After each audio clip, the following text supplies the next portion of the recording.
Donc, bonjour, bonsoir, je m'appelle Cariel. Ceci est l'avant-dernière partie de mon témoignage. L'avant-dernière partie de mon témoignage. Donc, on s'est laissé avec R, mais qui déclare à R mes sentiments, mon amour pour lui. Et voilà. Donc, le lendemain, je vois R. R me dit, franchement, c'est que tu me mens, mais si tu me dis toute la vérité, je suis prêt à te pardonner. Mais si tu continues à me mentir et que je me rends compte que tu m'as menti, que j'ai les preuves en fait de ton mensonge, tu vas me perdre. Donc, comme moi, je voulais pas perdre ce gros poisson, je me disais aussi que, bon, ce gars a l'argent, ce gars a les connexions. Et moi aussi, je voulais être mannequin. J'ai commencé le mannequinat en 2019. Et bon, ça n'avançait pas en fait. Donc je me suis dit que, avec un gars qui a beaucoup de connexions, je peux vraiment être mannequin et je peux vraiment réussir en fait. Et même si je ne me marie pas, je vais vivre la belle vie, je vais connaître, continuer à avoir ce lifestyle d'aller dans les bons coins d'Atlanta, de connaître les gens. Non, vraiment vivre la vie. Donc je me suis dit, ok, c'est mieux que je me confesse et qu'il me pardonne et qu'on commence une relation en fait, basée sur la vérité. Donc je confesse à lui, je confesse tout ce que j'ai fait, tous mes mensonges, je lui dis tout, tous les gars que j'étais, même les gars avec qui j'étais dans le lit pendant qu'on était ensemble, en guillemets. Donc voilà, j'ai dit tout. Et que j'ai rompu avec S, mon ex, en septembre en fait. Voilà. Et quand je me suis ouverte à R, c'était en décembre 2020. Donc je suis ouverte à lui, je suis ouverte à R et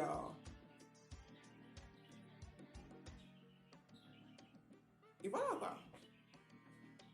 Et R était vraiment choquée. Mais me dit, bon, écoute, je sais que, anyway, je sais que tu me mentais en fait. Donc voilà quoi. Mais le fait que j'aille au lit avec quelqu'un d'autre que lui, en fait, c'est ça qui m'a énervé. Donc c'était ça. Donc il dit, j'ai compris ce que tu m'as dit. Et j'ai pensé, j'ai réfléchi pour voir si je vais commencer à danser avec toi ou pas. Donc je lui ai dit, mais non, je vais te perdre. Il me dit, mais tu m'as jamais eu. Comment tu vas me perdre? Donc laisse-moi aller réfléchir à la maison. Je vais voir ce que je vais faire. Donc je le laisse. Je rentre chez moi vraiment, vraiment, vraiment mal en point. Parce que je me disais que franchement, tout était bien avec moi, courtois, gentil, agréable. Et que vraiment, je l'ai déçu. Et comment il fait pour changer en fait. Donc c'est vraiment mal en point. Bon, j'ai dit bon, ok, je vais me lever de R pour guérir, pour changer et repartir. Donc le lendemain, j'ai éteint mon téléphone. Et après, vers la fin de la journée, je rallume mon téléphone et je vois R qui m'écrit oui, mais tu es où là? Oui, tu es où? Oui, mais pourquoi tu ne réponds pas? Ah bon, tu as d'autres gars, hein? Non, je dis non, R, franchement. Non, je suis pas avec d'autres gars. Et R me sort. Et moi, je te dis, hein, si jamais tu vas encore à un rendez-vous avec un autre gars, dis-toi que toi et moi là, c'est terminé. Il y a plus de nous. Notre relation est complètement terminée. Il faut quand même m'oublier en fait. Parce que je ne vais pas tolérer en fait. Je dis non, que là, je suis calme. Non, franchement, je suis resté calme quoi. Hein? j'ai cassé tout le monde en fait. Tout le monde. Pour rester avec R. Parce que je me disais que oui, R était l'homme de ma vie. Et que si je le perds, ou je vais trouver encore un homme riche. Donc voilà. Donc je le voyais comme mon salut en fait. Là. Voilà. Mon salut. Mon adorado. Donc voilà, je laisse tout le monde pour rester avec R. Alors, R me jetait, on me passait la figure. R me jetait des pics à chaque fois qu'il pouvait. Il m'a même dit que tu as des démons. Il m'a sorti ça. Et ça m'a vraiment choqué en fait. Et bon, j'ai essayé de mélanger de R. Et je lui ai dit, bon, tu sais quoi? Tu as raison des démons. Et que j'ai besoin de vraiment être seul quoi. Et quand j'aime bien me sentir, je vais revenir avec toi. Et R était fâché. Donc pendant 4 jours on ne se parle pas. Et quand on se reparle, R me dit tu étais où? Je lui ai dit mais non, je t'ai dit que je devais partir me guérir. Que j'ai beaucoup de blessures, j'ai beaucoup de bagages. Il me dit quel bagage? Je lui ai dit non, j'ai ma bagage émotionnel de mon enfance. Et mes bagages sentimentaux. J'ai tout ça dans mon corps en fait. Et j'ai besoin de vraiment guérir de ça pour commencer une relation avec toi. Et il me dit non, pas besoin. Et il me sort quand même. Il dit ah bon. Donc tu t'en vas à cause de ça en fait. Alors tu sais que j'ai envie de toi et toi tu t'en vas. Que c'est pas bien. Et tu dis que tu m'apprécies. C'est quel genre de comportement? Je lui dis franchement, donc toi c'est seulement ça à quoi tu penses en fait. Donc, tu me vois comme ça, tu me vois seulement pour ça en fait. Et il me sort, bon écoute, avec tout ce que tu m'as dit là en fait, franchement, il sait que t'as rien à emporter en fait, que le sexe, t'as rien à emporter. Et je sais que bon, je n'ai rien à espérer de toi, que ça. Donc oui, j'étais choqué. Et je me dis, mais franchement, non, là, je peux t'appeler plus que ça en fait. Mais je suis seulement blessé, dans mon guéri. Il dit, ok, d'accord. Donc on continue à parler. Alors pour me faire pardonner, je dois me mettre nu en vidéo call pour faire plaisir en fait. Voilà. Donc, et aussi, bon, je commence à prier aussi et je dis à Jésus, ah, vraiment, pour la première fois, un homme me fait venir à toi en fait. Parce que d'habitude, les hommes m'éloignent de Dieu en fait. Un homme me fait approcher de toi. Et aussi, comment dire, j'étais beaucoup dans la nouvelle religion, la loi de l'attraction. Voilà. Donc j'ai commencé à lire beaucoup sur ça, à méditer, à faire des méditations. Je priais, j'allais à l'église, je regardais, comment dire, je regardais les messages spirituels, mais aussi je faisais la nouvelle loi, la loi de l'attraction. Donc je faisais ça aussi, la méditation. Une méditation qui me disait comment oublier ton ex, comment aimer les autres. Oh mon Dieu. Donc, voilà, donc je fais un effort pour changer quoi. Comme je dis, j'ai coupé avec tout le monde. Et je fais vraiment un effort, un travail de fond pour changer, pour R, pour plaire à R. Mais R n'est jamais satisfait. Elle est toujours en train de me pointer du doigt. Elle est toujours en train de m'amener, de me parler mal. À chaque occasion, elle me parlait mal. Toujours en train voilà, de meurter en fait. Voilà. À son anniversaire, je lui avais amené un message, un message d'amour pour R. R me sort, non, R me sort rien du tout. R me répond pas. Il fait, comment dirais-je, il fait un jour sans me répondre. Donc aussi, je tape au téléphone. Donc il essaie de me joindre. Après, il essaie de me joindre sur mon téléphone. Et il me sort, oui, je ne savais pas aussi. What en fait. Si tu veux pas de moi là, dis-le moi, mais pourquoi tu arrêtes comme ça? Je lui dis mais non. je t'ai écrit pour ton anniversaire, tu m'as pas répondu. Donc, moi, je suis rien en fait.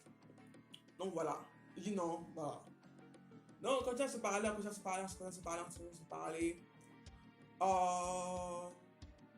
il y a des disputes, on se guerre, on se réconcilie. Donc, la dernière fois que j'ai vu R, c'était le 26 décembre. C'est là que j'ai vu sa maison. J'ai vu sa grande maison. Et tout, sa richesse. Et voilà quoi. Mais dans sa maison aussi, il y avait des photos d'une femme blanche. Il dit que c'était son ex. Mais bon, voilà. Anyway, bon, je sais pas. Anyway, on a fait ce qu'on avait à faire. Il me dépose à la maison. Et c'est la dernière fois que j'ai vu R. Du coup, la dernière fois qu'on se parle, c'est le 31 décembre 2020. Mais vraiment très très tôt en fait. Parce que R est partie chanter quelque part. Quelque part. Donc, on devait se voir le 1er janvier 2020.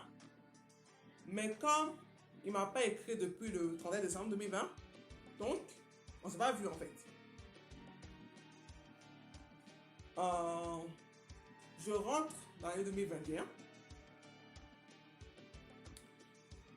et je décide de changer en fait. Je décide vraiment d'aller vers la lumière. Voilà, c'est ma résolution d'aller vers la lumière en fait.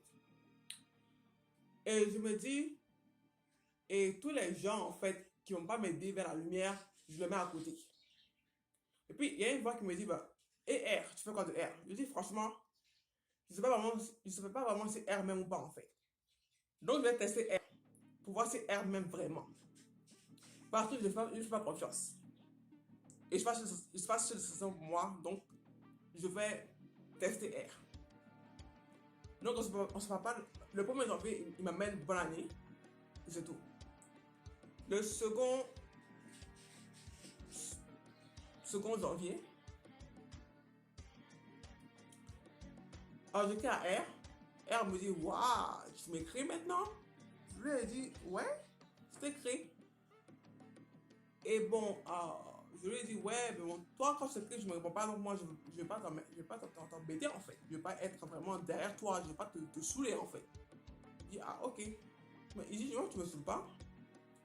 Et bon, j'ai commencé à parler des choses qui me dérangeaient. Des choses que R faisait qui me dérangeaient.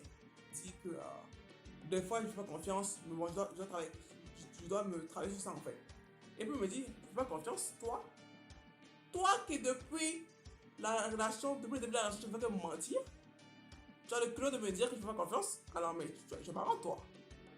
Je lui dis, oui, c'est vrai, je t'ai menti. Mais, depuis que je t'ai avoué tous mes péchés, franchement, j'ai fait mon meilleur pour changer. Pour changer.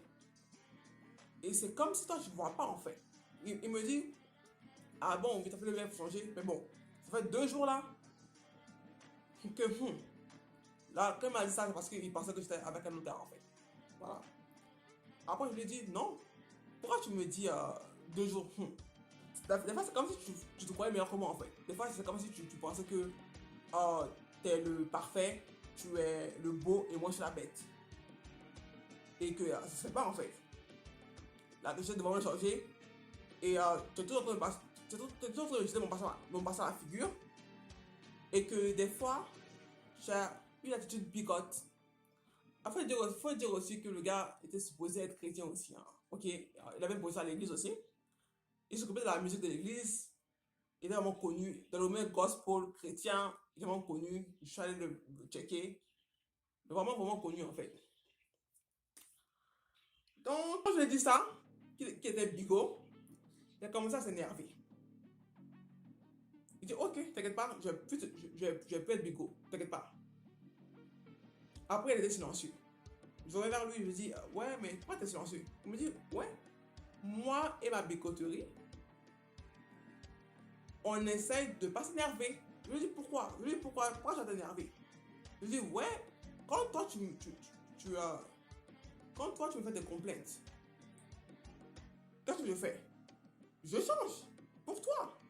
Mais pourquoi quand moi, je te dis mes sentiments, pourquoi moi, je te dis que ça fait un truc qui ne me plaît pas? Pourquoi tu me parles comme ça en fait. Et il me dit, de toute façon, j'ai décidé que je n'étais pas l'homme pour toi. I was like, mais franchement, ça ne se fait pas. Il me dit, je suis pas là pour toi. Voilà, quand je suis pas là pour toi. Donc, non, je lui ai dit, ok, t'as raison en fait. T'as raison, t'es pas là pour moi. Je mérite un homme qui m'aime, qui va s'occuper de moi et qui a le même sentiment pour moi que j'ai pour lui en fait. Et qui fait le même sacrifice pour moi que lui en fait. Et que je vais m'arranger, je vais arranger mon intérieur, je vais être meilleur, je vais être le meilleur de moi pour que j'attire en fait le meilleur homme pour moi en fait. Parce que franchement, je ne voudrais pas en fait le traitement que je me donne, je ne voudrais pas ça, je voudrais être meilleur que ça. Il me dit ok, j'espère que tu vas le rencontrer hein. Mais bon, et quand tu le rencontres, ne lui dis pas qu'il est bigot. Je lui dis t'inquiète pas, quand je vais rencontrer ce gars là, je vais bien le traiter. Voilà. Il dit ok. Et il me dit aussi que franchement, j'espère aussi que quand la personne va commencer à vraiment s'attacher à toi, tu vas pas le repousser. Donc, quand il m'a sorti ça, je dis, ok, le gars commence à vraiment être fâché. Et je pense que la rupture, en fait, est, je pense que la rupture est imminente, en fait. Donc, laisse-moi essayer d'arranger la situation, en fait. Non, je lui sors, non, franchement, que moi aussi, je suis attaché à toi, en fait. Et il me dit, ouais. Et j'essaie de l'appeler. Il ne me répond pas. Et il m'écrit, ne m'appelle plus. Donc quand il me sort ça, en fait, je suis vraiment like, non, encore une fois, like, j'ai perdu un gros poisson là, que j'étais vraiment déboussolé. J'étais vraiment, je dis, oh non, encore une fois, non. Et c'est là que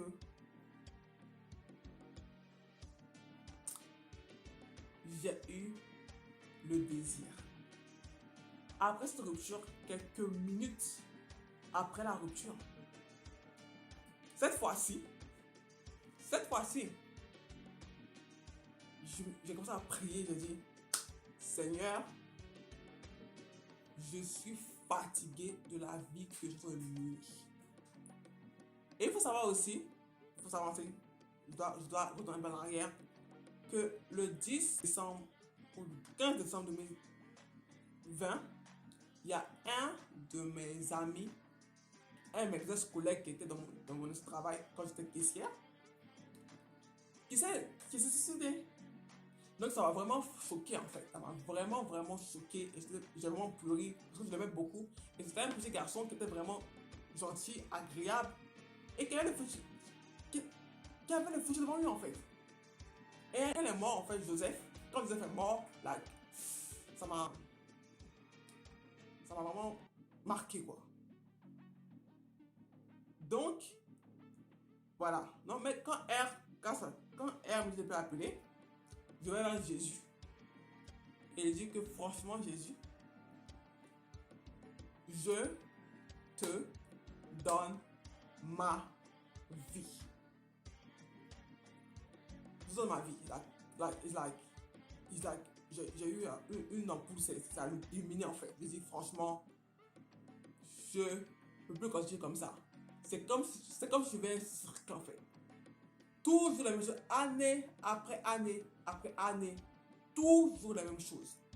Toujours les mêmes problèmes. Toujours les mêmes choses avec les hommes. Toujours les mêmes choses. J'en ai marre, je suis fatigué.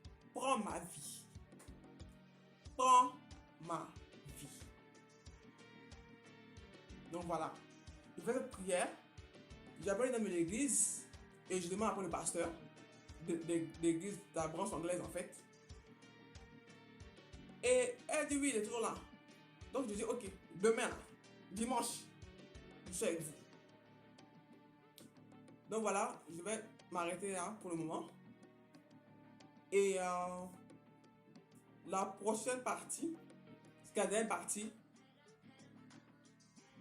c'est ma rencontre avec Dieu, ma rencontre avec Jésus et le changement que Dieu a fait en moi. Donc c'est la dernière partie.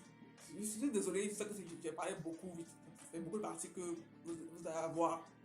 Mais la dernière partie, et c'est la partie là où je rencontre le prince charmant. Enfin, ok, donc restez tuned et merci beaucoup de me regarder, partager et quelqu'un en fait.